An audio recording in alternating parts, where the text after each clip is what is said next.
Sometimes fights get announced and we be like, damn, this the fight I ain't know we wanted. Yeah. I think this is one of those fights. A lot of bad blood. Yeah, but not just that. It's just a hell of a matchup because you didn't think you would. A fighter who was labeled boring in his last fight and has been inactive for over 2 years is suddenly calling out the new king of boxing, Terence Crawford. And the truth behind this challenge might surprise you as it reveals a deeper sense of desperation, with Jermell Charlo resurfacing to make headlines again by declaring he wants smoke with Crawford and calling it an honor to share the ring with him. All the smoke. I want smoke with Crawford. I want all the smoke. Give me the best. I'm in shape. I train. My lifestyle is on the move. Everything is great. So why the fuck would I want the best, man? What y'all talking about, dog? I don't got time to be playing with none of these people with these promotionals and all of these shit. I'm with the old school boxing.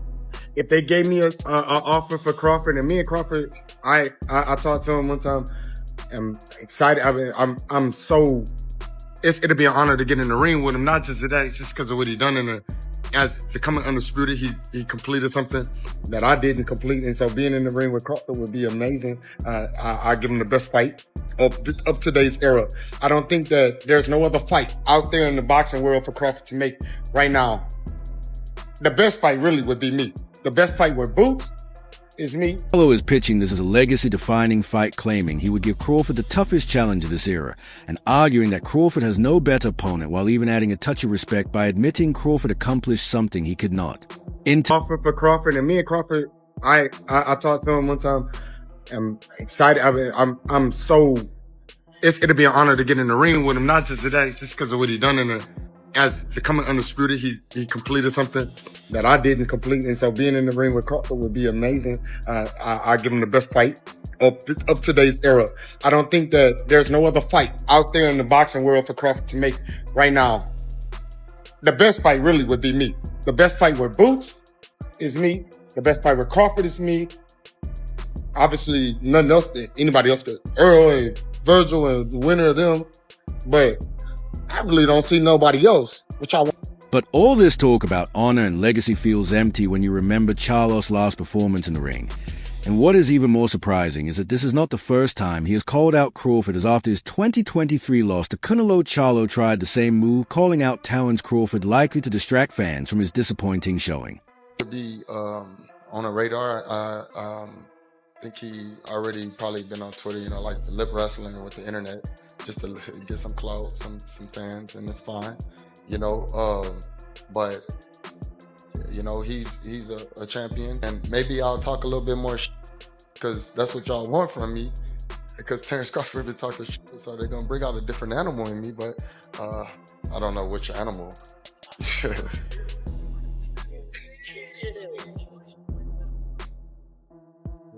But yeah, man. Let's rewind to September 2023, when Charlo jumped up 2 weight classes for a massive payday against Canelo Alvarez and delivered one of the year's most disappointing performances that was not just a loss but a complete no-show, as Charlo landed only 71 punches in the entire fight, getting dominated from the opening bell until the 7th round, when Canelo dropped him with an overhand right, forcing Charlo to take a knee in. From there, he went into full survival mode, while analysts were ruthless with Hall of Famer Paulai Malignaggi, saying Charlo showed up for a check and fought like a man more focused on avoiding damage than winning. And the Sporting News calling his performance listless and unwilling to engage. Hash respond to him intentionally saying your name wrong, because he said Zoo and then no, he changed you know what? I Zoo. think he's that illiterate that he can't speak properly. I don't think he can. Yeah, he just, I don't know. Like you can make him try say that word and Zoo, but he can't say it. A poor blow, as it was a fight where Charlo's only goal seemed to be survival, and he has been completely inactive ever since, with a general consensus among experts being that Charlo never had a real chance, not due to lack of skill, but because of simple physics, as Sugar Ray Leonard put it bluntly by saying there are weight classes for a reason, because weight classes for a reason. Ray, it looked like Charlo really couldn't get off tonight against Canelo. What did you think about it? You know what? Styles make fights. That was hey, I appreciate the fight. He appreciated the weight classes are for a reasoned comment, as it looked like Charlo could not get off that night against Canelo, and when asked what he thought about it, Roy Jones Jr. said styles make fights, before adding that he appreciated the fight, and then the Hall of Fame trainer broke it down even further by explaining that Canelo fought the perfect fight for that matchup. The proper fight for the proper opponent. When you fight a guy coming up 2 weight classes, you're supposed to bully him. If he'd fought Floyd Mayweather that way back in the day, we'd saw a much better fight. But he didn't. But he's learned now, and that shows you that he's improved, and he understands boxing more now because he bullied the smaller guy. Commentator Ol Bernstein pointed out that while Charlo did manage to land a few solid shots, none of them had enough impact to hurt Canelo. Play every second, and it's hard to hurt him. You know, Jermell Charlo landed some really good punches, but they just weren't enough to hurt him. So I expected them to battle for undisputed. I expected, a little small wage war, but it didn't happen. You feel me?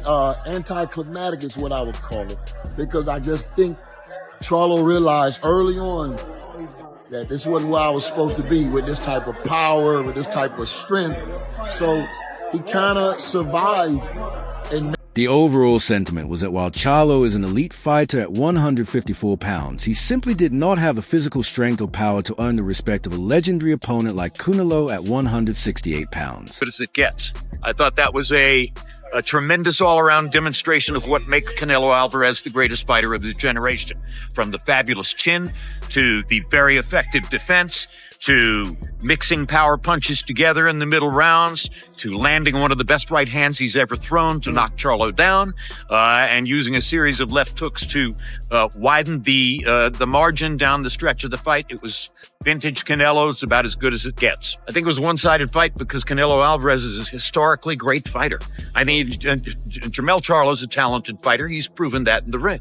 But once in every generation, maybe twice in every generation. Beyond the physical mismatch, the biggest criticism from other fighters was Charlo's mentality, with many believing he was beaten mentally before the first bell even rang, as Terence Crawford said that night that Charlo gave him too much respect by saying "man too much."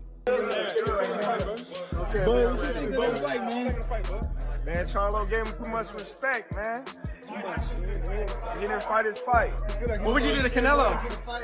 I don't know if he was scared or not, but, Canelo did a tremendous job in there. He did. That performance was viewed not only as a physical defeat, but a mental collapse, with Charlo looking content just to be in the ring and survive until the final bell. Fight, awful. I thought Charlo was just like, I don't know, it's like, even when Golovkin fought Canelo, he never, in the third fight, it's like, I don't know, are you getting paid too much money?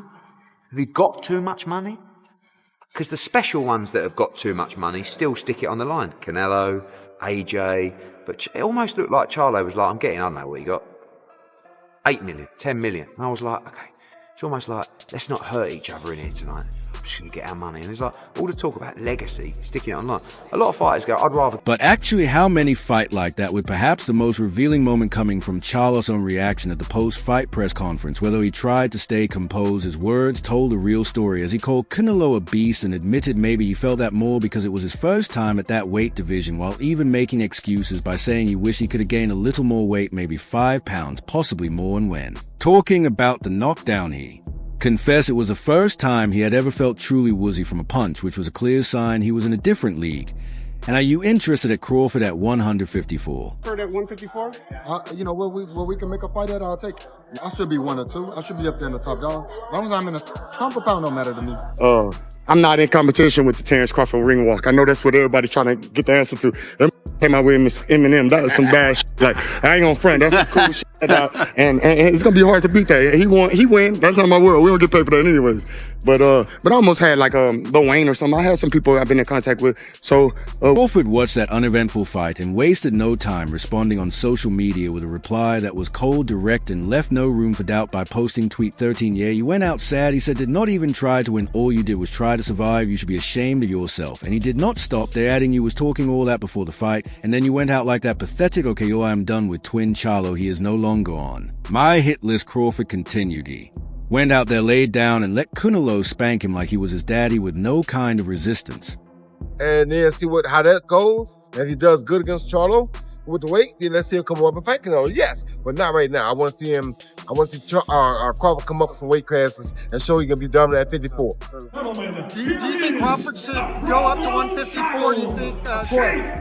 Yes, Crawford definitely should go up to 54. And I don't think he should fight 47 anymore. 54 and maybe even 62 after that. He's big enough to do that, along with all the Charlo brothers and stuff. So I definitely would love to see him. But Crawford's ultimate insult did not come from his words, but from his actions in the ring. As he did not just talk, he went out and did exactly what Charlo could not by 2 years. After Charlo's failure, Crawford also moved up 2 divisions to 168 pounds. But instead of folding, he dominated Canelo Alvarez, winning a unanimous decision and claiming all of his undisputed titles, and recent footage shows Crawford still in peak shape, sending a clear signal that he is ready for whatever comes next. Double fake to your right. Double fake to your left. You. Put your hands on your heart now, top. Step back, rhythm. Step back, rhythm. Rhythm, y'all. Still got some abs. Double fake, double fake. Double fake. So, as you see, the pound for pound king, the undefeated 5-division world champion, the 3-division undisputed world champion, superstar boxer, first ballot Hall of Famer once he retires, Terence Bud Crawford, is still jacked and still in shape and sending a warning and letting the world. With Crawford now the undisputed king at 168 pounds, his options are limitless. But Charlo is not just calling out Crawford, as he is also targeting another powerhouse, and that is where his plan starts to unravel, because in a recent media push, Charlo called out the undefeated knockout artist Jermell Boots by saying, "I think Boots is a great fighter, but I would give him all the problems in the world because styles make fights which for on." Inactive fighter came off as a bold move. Further away from a lot of his wins. Like, I feel like when they kept throwing it out there that he didn't fight nobody. Well, he did. I disagree with that. No, Anybody you get in the ring with is a chance you can lose. He didn't fight nobody that was on that level. That's what we say. So he fought somebody. But come on, bro. I think he fought people. Victor Postal. That's a bad name. That ain't a good. That ain't a. During that time. In order to say, I'm saying during that time when he fought him. He was overhyped. He was overhyped. What? Victor Postal is like this. What's Dog, that you know you dude that talk to was a punching boxer, hard? right? Yeah, I'm Okay. a boxer. Victor Postal's like this. A lot of people couldn't deal with that. A lot of people can't deal with that style. A lot of people can't deal with that style. Can't deal with that. Come A on, lot man. of people can't deal Come with that on, boxing man. style. He's jumping up in the air. He's a boxer, know how to use his range and his distance. A lot of people can't deal with that style. That means the last 3 faces of the sport of boxing will have all retired undefeated. Floyd Mayweather, 50 wins, no loss, no draw, 27 wins by way of knockout. Andre S.O.G. Ward, 2-division champion, Olympic gold medalist, Hall of Famer, 32 wins, no loss, no draw, 16 wins by way of knockout, undefeated. Terence Crawford, that would make him 43 wins, no loss, no draw, 31 wins at least by way of knockout, undisputed. Just like just days later, the reality behind Charlo's call-out was brutally exposed by Jermell Boots promoter Eddie Hearn, who immediately shut it down publicly by stating he did not believe Charlo would actually take the fight, and Hearn explained he just did not believe he would take it, as these guys just priced themselves out straight away, making it clear this is not about legacy, but about a cash grab ending with a final devastating blow to Charlo's credibility. No, I'll give Boots all the problems in the world. He's a great fighter.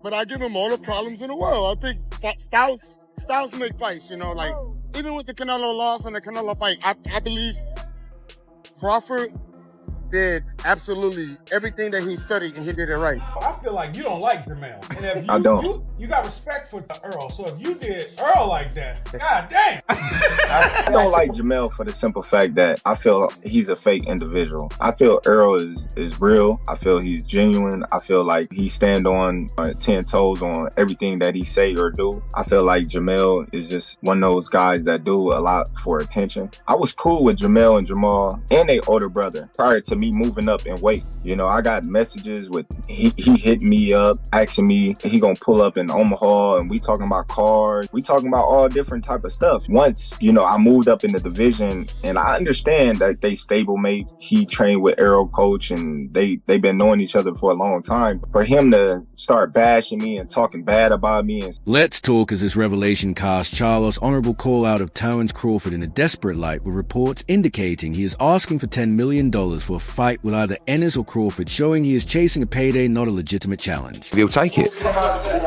You know, I mean, these guys, they just price themselves out straight away. And they go, oh, no, it's just my worth. It's not your worth, mate. I know the numbers, and if you want the fight, and listen, you'll be very well paid. 16:37:16 minutes. 37 seconds meanwhile. Crawford's camp is focused on real business. They've publicly ruled out a Canelo rematch and rejected a mega fight with David Benvitz. While 16:45:16 minutes. 45 seconds Crawford's true plan is starting to emerge. Whatever, guy. You get your paperwork right. Talk to Mr. Heyman. We'll get a fight going. And you're damn right, it'll be easier. Let's get a big fight going, matter of fact. And I'll show you better than I can tell you. Ain't nothing easy in the ring with me, so I don't. Just, you know, I'm grown. These kids, they just talk and just. He ain't fought nobody for real. You know, like he just got out of the top rank contract because Bob didn't want his ass no more, so he just got rid of him. So it's just like. New reports reveal that Crawford is planning to drop down to 160 pounds to become the undisputed middleweight champion, with a path already forming, as he could first target WBC champion Carlos Adams and then face the winner of the upcoming unification bout between Erislandy Lara and Janny Becker Liminally. Shit, you know what I'm saying? Shit, got 2-3 more in him and shit, you know what I'm saying? Train camp will try harder, you know what I'm saying? Do you think a move to 160 would make sense? I mean, if you want to do it, you know, it'd be a challenge. If you want to challenge yourself, yeah, I don't mind. Now, it's said and it's being assumed, should I say, right, that Terence Crawford, after his move to 168, is now planning to drop down to 160 and become the undisputed 160. Crawford is aiming to become a 6-division champion and a 4-division undisputed king in a historic run that has nothing to do with Jermell Charlo. So what is Crawford's real response to Charlo's latest call-out? Have Erislandy Lara versus Janibek, who's the unified champion. Lara's the WBA middleweight 160-pound champion. Janibek is the WBO and IBF world champion at 160. He fights for the middleweight undisputed title. He wins that title. He's now a 6-division champion, a 4-division undisputed champion, and he only had one fight at 168, one fight at 160.